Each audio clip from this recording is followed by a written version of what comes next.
Iran के खिलाफ Israel और यूएई की सीक्रेट मीटिंग। ब्रेक करिए।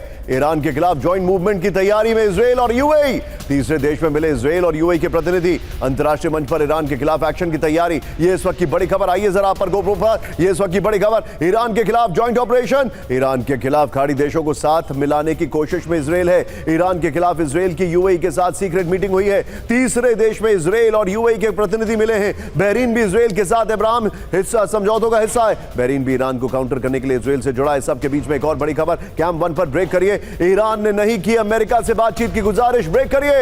खुद अमेरिका ने की बातचीत की गुजारिश। पहल ईरान के डिप्टी विदेश मंत्री काजिम गरीबाबादी का यह दावा है। विजय अगली खबर को दिखाने के बाद 3 ब्रेकिंग 3 शॉट पर हम आएंगे। ब्रेक करिए जरा। इस वक्त की बड़ी खबर। ईरानी सेना के खातम अल अंबिया ब्रिगेड की अमेरिका को चेतावनी। ब्रेकिंग और शॉट। अमेरिकी धमकियों का मुंह तोड़ जवाब देगा ईरान। ईरान की जवाबी कार्रवाई होगी निर्णायक। अमेरिका की युद्ध फैलाने की साजिश। ईरानी अधिकारी ये कह रहे हैं। ये इस वक्त की बड़ी खबर। सीधा ये अपर गोप्रो पर यह बड़ी खबर। अमेरिका को करारा जवाब देगा ईरान। इस वक्त की बड़ी खबर। ध्यान से देखिएगा। अमेरिकी सेना के दुस्साहस का करारा जवाब मिलेगा। टिकर ऑफ होगा। ये देखिए ईरान के खत्म अल अंबिया ने दी अमेरिका को वार्निंग। बड़ी खबर। अमेरिकी हरकत का मुंह तोड़ और निर्णायक जवाब देगा ईरान। ईरान के कार्गो शिप और तेल टैंकरों को अमेरिका की धमकी बर्दाश्त नहीं। ये इस वक्त की बड़ी खबर है। मैं कहना चाहूंगा तीनों breaking 3 shot and straight to मेरे साथ मेरे खास मेहमान प्रोफेसर अमिताभ जुड़े हुए हैं। सर, अब मेरा सवाल यह है, क्या मिडिल ईस्ट की कंट्रीज, देखिए सर, एक स्कूल ऑफ थॉट जो मैंने पढ़ा, and if I am not wrong, शायद न्यूयॉर्क टाइम्स में यह पीस था, सर का भी फ्रेम टाइट होगा। वो पीस ये था कि इन्होंने डिसाइड कर लिया है, मिडिल ईस्ट, हमारे दर्शकों के लिए भी यह जानकारी है, ध्यान से सुनिएगा। मिडिल ईस्ट की कंट्रीज को यह समझ में आ गया, पश्चिम एशिया की कंट्री को, कि अमेरिका वो ताकत नहीं रखता है कि उसको डिफेंड कर पाएगा। उनको यह भी समझ में आ गया है कि ईरान इज कांस्टेंट। ईरान से दुश्मनी करने से अच्छा है कि ईरान को इकोनॉमिकली डिपेंडेंट कर दो, क्योंकि युद्ध लड़ने से किसी का कोई फायदा नहीं है। तो अगर उसको इकोनॉमिकली डिपेंडेंट कर दोगे, इकोनॉमिकली तोड़ोगे, आने वाले समय में अगर कुछ इधर उधर बात हुई तो वो ज्यादा बेहतर होगा। लेकिन अभी इंडिकेशंस ऐसे मिल रहे हैं कि ये सभी कंट्रीज शायद ईरान पर हमला भी कर सकती हैं। आपका टेक क्या है? क्या ये हमला करेंगे या फिर ईरान को इकोनॉमिकली डिपेंडेंट करके और ज्यादा उससे अलायंस बनाएंगे? देखिए, ये दोनों करेंगे।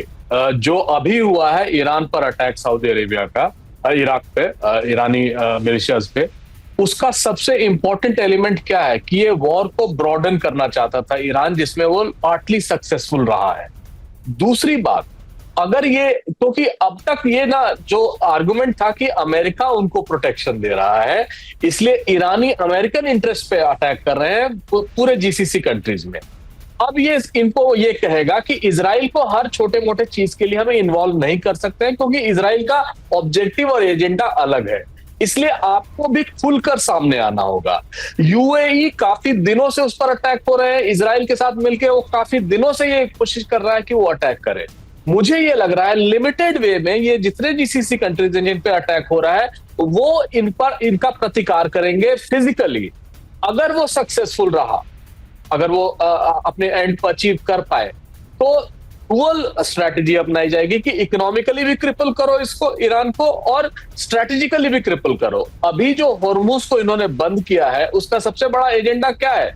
सिर्फ वही चाहते थे कि इनका जो ऑयल है वो नहीं निकले, ईरान चाहता था, तो किसी ना किसी तरह इनको भी इन्वॉल्व करेगा अमेरिका, और उसी की कवायद चल रही है। क्योंकि अगर अमेरिका ग्राउंड ट्रूप्स नहीं कमिट कर रहा है तो ये वॉर तो अनएंडिंग होता जा रहा है। इसीलिए इन सारों को एक और सवाल है, और ये सवाल मैं आपसे अगले चंक में पूछूंगा।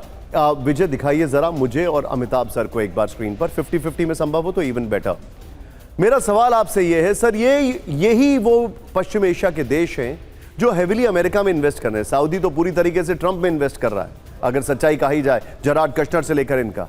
इन्हीं के इन्वेस्टमेंट से एआई को पैसा मिल रहा है, और यही एनर्जी जो है वो एआई को फ्यूल करती है। मैं एआई की बात कर रहा हूं, आर्टिफिशियल इंटेलिजेंस, आम दर्शकों के लिए। अगर यहां पर यह हालात रहे तो एआई की कॉस्ट क्या नहीं बढ़ेगी? यहां पर यह हालात रहे तो क्या ये पैसा, पेट्रो डॉलर्स जो है, उसका नुकसान नहीं होगा? क्या ये पैसा अमेरिका में उतना ही इन्वेस्ट कर पाएंगे? ये एक बहुत दूर की सोच है, लेकिन मैं आपसे जानना चाहूंगा। लेकिन इस वक्त क्योंकि आप हैं, इसलिए मुझे ये कॉन्फिडेंस है कि मैं आपसे ये सवाल पूछ सकता हूं इन टर्म्स ऑफ एकेडमिक्स। आइए जरा, इस वक्त एक और बड़ी खबर बता रहा हूं। अब मैं कहानी को यहां से शिफ्ट करके यहां लेके जा रहा हूं, यह है जॉर्डन।